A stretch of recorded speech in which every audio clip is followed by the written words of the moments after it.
Good morning. Welcome to Unity Spiritual Center, Pflugerville. Happy Easter. We're here to celebrate Easter. And for some of us, today's word on Easter, I'm going to share ideas that might be a little bit different, okay?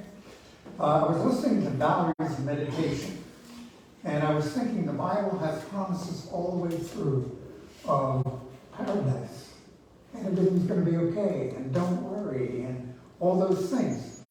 And if I use the vernacular, Jesus literally said it, like I kid people about the 11th commandment, is sweatest thou not. Why do we worry when we know we have God within us? So there's a demarcation between the world we're living in and what you might call the spiritual world. So the spiritual world is the world that's promised in the teachings of Jesus. And so we look at things a little bit differently. A lot of the world looks at the crucifixion, but the truth is the overcoming of the crucifixion and rising from the dead demonstrated the ability to take the power within, the power of love, the power of mind, and overcome the energy of death, if I can use that terminology. And that's the mystery, that's the miracle, that's the process, that's the thing to talk about. And then I still have to go back to John 14:12. Where he very clearly says, these things I do, ye shall do, and even greater things. So what does that mean? And we have overlooked that stuff for years and years and years. Now, in Unity, we do have different thoughts. We are spiritual beings living in a physical body. So the physical body is the body that Jesus resurrected. He brought life back into the body. So he had within him the capability of doing that by transcending into what we call spirit. And if we live in a dual world, that's the problem in our today's world. Jesus also said the kingdom of heaven is within. Now what does that mean? Folks, it means within. Okay? And it's like a lot of times I'm asked, do you believe in Jesus? Absolutely, and I believe in what he said. Because he said clearly the kingdom of heaven is within. And then he said, these things I do, ye shall do, and even greater things. He also called each of us the light of the world in Matthew 5, and on and on. And then Paul really nailed it when he said, the temple of God is within your body. Your body is the temple of God. So what else do you need? What else do I need? Because what we're saying is there's a spiritual ability to transcend the physical in the spiritual. So we're worshiping Jesus, and this is true, worshiping Jesus as the light, as the miracle, as the Savior of the world. But he said the same thing that I have, you have. So what does that mean about you? And what is the real message of Easter? Is the ability to overcome today's travails. Anybody familiar with today's problems? And in the physical world, what are the issues? See, there's a spiritual world, and the spiritual world talks about things about love, talks about harmony, talks about the kingdom within. Jesus also said it's our Father's good pleasure to give you the kingdom. And remember, he's speaking to a group of people 2,000 years ago that were uneducated. They were everyday individuals that didn't really have the education anywhere near that you folks had. So it's a different idea, it's a different interpretation. So he was dealing in what we call metaphors, or what we like to say, what Charles Fillmore, when he wrote the book Revealing Word, metaphysical or spiritual interpretation of the words. So we have to look at all of that, and in that conversation, what comes out. And the conversation, and it's like when he used the term in my name, in other words, do this in my name, or do this in remembrance of me, it was a euphemism that meant, a metaphor that meant, do it the way I've taught you to do it. And what are his teachings? Love the Lord thy God, love thy neighbor as thyself. We're all in this together, whether we like it or not, and the best way to deal with it is in love, and appreciation, and in kind works. So that's the message. So why do we make it so complicated? And see, when we're in form, there's that difference between form and spirit. And we've been in the body form for so long, we have adapted all the rules of the body form. For example, now I'm doing a lot of work over the course of love, you know that, and it talks about we are deeply embedded in the idea that if this is true, then that's true. But that's in physical form. Okay, in spiritual form, anybody agree? It's called invisible. Or the spirit body is incorporeal, it's not visible. And the energy of spirit, are they in form? No. The body, your body is a physical form, but within it is a spiritual aspect, or the focus, whatever you want to call it. You can call it the kingdom of heaven. Jesus back then used the term Father because it's well known that in the Israelite society, the Father ran things. And the Father's the one that, if you wanted to do something, you had to go talk to the Father. And the Father's job was to make sure you could do it if he said it was okay. And it's a beautiful metaphor for the possibility of what God is. So God is an energy, a spiritual energy, that is in with each one of us. Okay? So the kingdom of heaven is where? Within you. So at Easter, what are we celebrating? We're celebrating here the resurrection, which means starting over again new. Now, I heard I enjoy that, okay? And it's a new beginning. It's a new beginning. So each one of us has the ability to resurrect from the energies of the formerness, which means competition. Anybody familiar with that, what that creates? And problems? Anybody familiar with racial relations? Anybody familiar with gender issues? Anybody? I could go on and on and on. And those are of the physical. And they create anger, they create get back, they create all kinds of things in the physical world. But what is the spiritual world? The world, and Jesus clearly said, the kingdom of heaven is within. And he said it's the Father's good pleasure to give us the kingdom. And the New Testament was love thy neighbor as thyself and love the Lord thy God as thyself. Now see, there's 3 commandments there, okay? Number 1, love thy neighbor as thyself. Number 1, love the Lord thy God. Number 2 is love thy neighbor. And then it says as thyself. So the third is love yourself.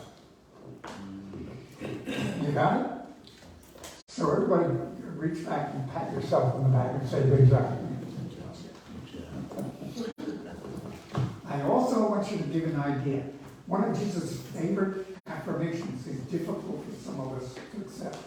But I will tell you that it is now coming through spirit. We're talking spiritual, we're not talking physical stuff. So an idea that you might want to incorporate that Jesus used all the time. Anybody remember he says, I and the Father are one. What is your status in life? What does the Bible tell you you are? Just like Jesus. That's your potential. Now we've forgotten that and we don't know that. But it wouldn't be interesting if we started really believing that I and the Father are one. I am the great energy of the universe that's created everything. I am part of that. So anybody willing to share with me? I and the Father are one. Let's say it together. I and the Father are one. Just take a minute to think about that. See, it's not up there. Everybody's waiting for something to happen out there. Somebody's waiting for a Savior to come in and tell us what to do. Everybody's trying to figure out how do we get world peace. Anybody agree we've been talking about world peace for thousands of years? Has it gotten any better? Because when you take the physical aspects of things and try to take human consciousness and correct things, it falls back into the thinking of the mortal man or the mortal human being. So the kingdom of heaven is within. What does that within mean? Within you. And the only energy within you that we are aware of is love. Stop and think about it. Can you imagine God hating their neighbor? Can you imagine God doing anything than might hurt somebody else. Because as far as I know, God is perfect, and let's use the term, complete and whole, just as He is, or we are, or it is, to go to Catholic. Okay? So we are children of God. So if we said the child of God, what does that mean? We are part of that conversation. So it's a story for Easter that starts over again with each one of us. Now, it's very interesting. I'm way off what I had written down. You need to know that. This stuff keeps coming out. Okay, over here. I do want to share this with you. Now, this isn't everybody's conversation, but A Course of Love, which is the next book a lot of people read after A Course in Miracles, if you're into that. And I would like to share this with you, okay, because this is an idea for its times, and it's general. It's what we're talking about. So it says, all systems that we have used in the human base. In other words, anybody agree we all have a system, political system, we have a religious system, we have systems to how to act life. All systems have been based upon your desire to understand the world around you rather than the world within you. See, it's like we really believe the kingdom of heaven is within, where we have to figure out what to do. Go within. Okay? And it says, if you were to understand the world within, you would need no system to understand or manage the world without. So what it's saying is, everything works when we live a spiritual life. Everything works when we forgive, when we love, when we don't worry, when we use the 11th commandment, sweat thou not, or get involved in all of the issues of life. And stop and think about how many issues do we get into where I freak out. Anybody familiar with freaking? No. It's kind of, oh my God, what am I going to do? What if? Okay, and all that is the human ego trying to keep us separate. Because the great fall of man was separation from God, trying to take over and run things themselves. And that's still where we are. We figured all this stuff out. We can even break it down in atoms and do all kinds of stuff. But we're still, the kingdom of heaven is within us. So it goes on. There's a lot here. In truth, no new learning or new system based on the learning platform all will work. Thus, we begin new. So it's time to start over again. It's time to resurrect in the spiritual involvement. It's time to be the Christ that we are. See, a lot of people, and I'm going to go here too, we use the term Jesus Christ, and in today's world, everybody has a beginning name and an ending name. And the Christ is a definition, because the Christ is from, it wasn't Aramaic, which Jesus spoke. It was Greek, which means light. And so he was the enlightened one. But you are also an enlightened one when you allow yourself to be that. So what is the answer? Prayer, meditation, love, changing things. Thank you, Doug. I appreciate that. You're like a retriever. By the way, we need to have fun. You know, the Bible talks about joy and bliss. Agree? Become like little children. Anybody seen a little child lately? I just love it. Frankly, one of the things I love to do is sit in a public place and watch the kids play. Did you ever see them slow down? No. Okay, so what happens when we get older? We slow down. We might lose that spark of love and appreciation. So the kingdom of heaven is within. If you really believe that, what would you be? What would you talk about? Who would you be? Okay, and that's what we share with here. And the idea, and I'm going to segue now into what we call communion. Okay? Now, I'm going to prelude this. Because Jesus said, he took the wine, took the bread, and said, do this in remembrance of me. So if I go back and look at what he actually meant in the metaphors 2,000 years ago, do this to remember what I've taught you to do. Okay?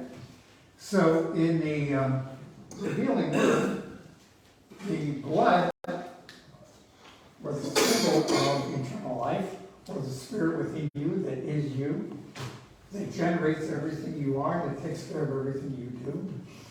And the bread is the sustenance that comes into us through prayer and meditation and assembling with folks of like minds. Anybody ever been around somebody that talks negative all the time? How do you feel? It's like, I reached the point where I have to get away. Okay? We all get overwhelmed once in a while. Matter of fact, I'm thinking about just shutting down for a week, okay, me personally. No classes this week. As a matter of fact, we're going to do that, okay? We'll let you know that. You can tell me no Tuesday night. Okay, now, what that means is protecting yourself from the energies that are out there to change you. Now, see, we don't talk about Satan because Satan's that conversation of the ego trying to hold us back. Okay? Now, that's my interpretation. Okay? However, the ceremony itself of communion is a reminder to do those things. Now remember, 2,000 years ago, you're dealing with illiterate people that needed symbols and ideas in form to understand what they were talking about. Because it creates a story that's visual within the mind. And where does everything begin? In the mind. Okay, so that's what we're doing, is creating in the mind a picture of something that we do. So some of us have gone on from the communion idea, but we're going to do communion this morning, and we really want people to participate any way you feel. We do not feel that there's any exclusion. We don't play the games of there's only one path, because there's many paths to God, depending upon what you believe and how you process it. Okay? Now we do have prayer chaplains here, and their job is to pray with you. Which they do an excellent job. They do. Okay? So I'm going to ask you guys, they're going to read with me, and Valerie and Larry are going to pass out the sacrament. Do you want this on Facebook? No. We're going to say thank you very much. I love you. See you next week. Okay?